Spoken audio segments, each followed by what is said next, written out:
The Hermit and the King. There's an old, old story that I love to tell about a dirty old man who used to live in a dirty old house, away up on the side of a hill in a country far, far away. He was called a hermit because he didn't like to be with people.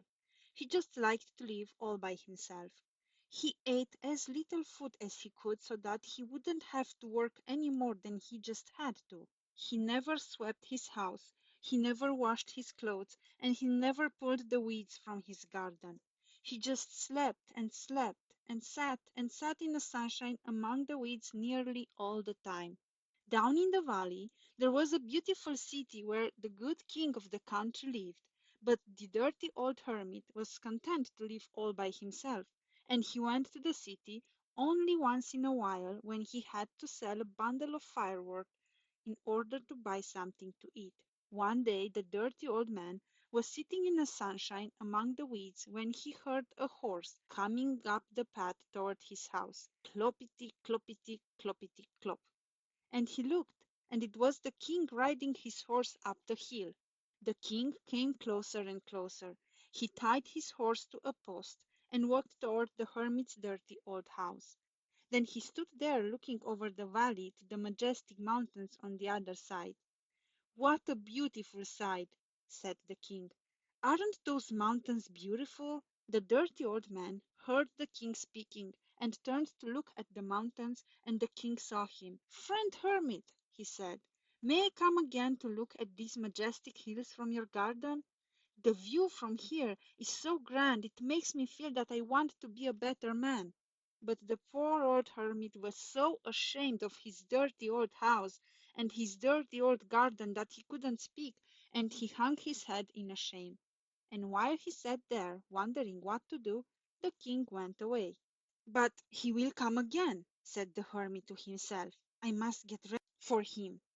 So he cleared away the weeds and swept the path to his home and repaired his old broken stool and placed it in front of his house and waited for the king to come again. And one day he heard the horse coming up the hill again. Cloppity, cloppity, cloppity, clop. And it was the king. And he came and sat on the stool and gazed over the valley to the beautiful, beautiful hills. "Thank you so much, friend hermit," he said. "What a lovely view! May I stay a little longer? And may I please have a glass of water to drink?" Poor old hermit! His cup was dirty, and his bucket was empty, and his spring was muddy and overgrown with weeds. What could he do? In shame he ran to the spring to clean his cup, but when he got back the king had gone away. "But he will come again," said the hermit to himself. "He said he would, and I must get ready for him." So he cleaned the spring and cleaned his cup. Then he put a table beside the stool in front of his house and brought fresh water in his bucket every day and kept it on the table and waited for the king to come again. And one day he heard the horse coming up the hill again. Cloppity, cloppity, cloppity, clop. And it was the king. And he came and sat on the stool and drank a cup of lovely cool water. Then he gazed and gazed over the valley to the beautiful hills. "Thank you so much, friend hermit," he said. "I just love to come here and enjoy this beautiful view.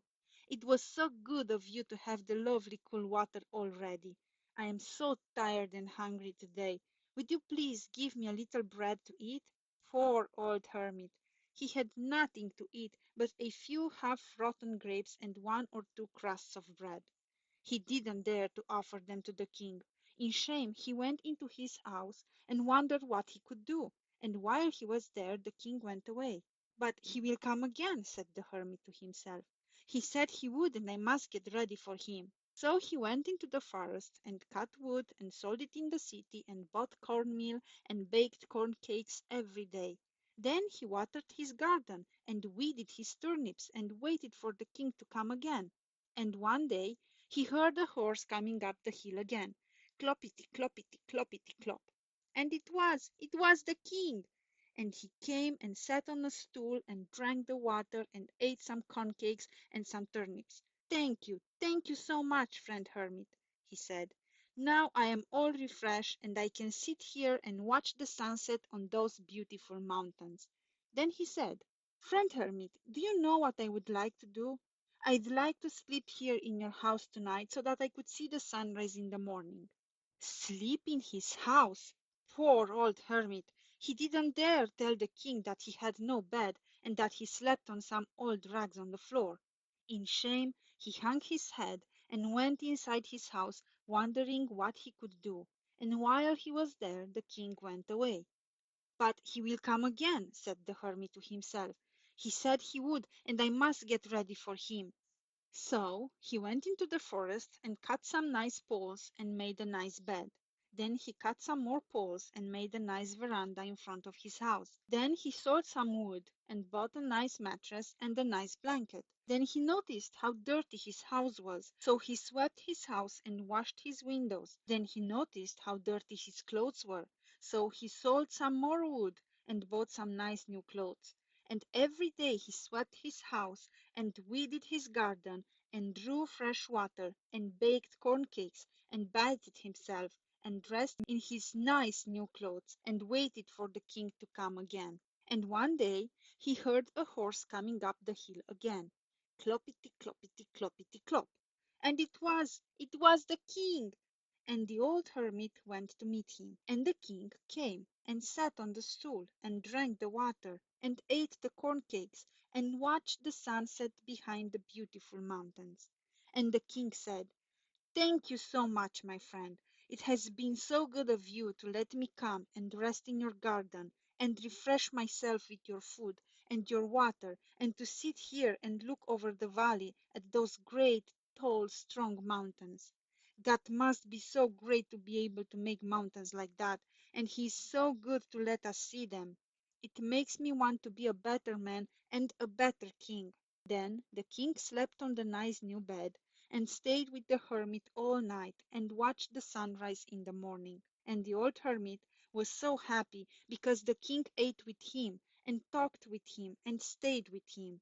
He was not ashamed anymore, and he wasn't lazy anymore, and he wasn't dirty anymore, and the people didn't call him dirty old hermit anymore. They called him the friend of the king.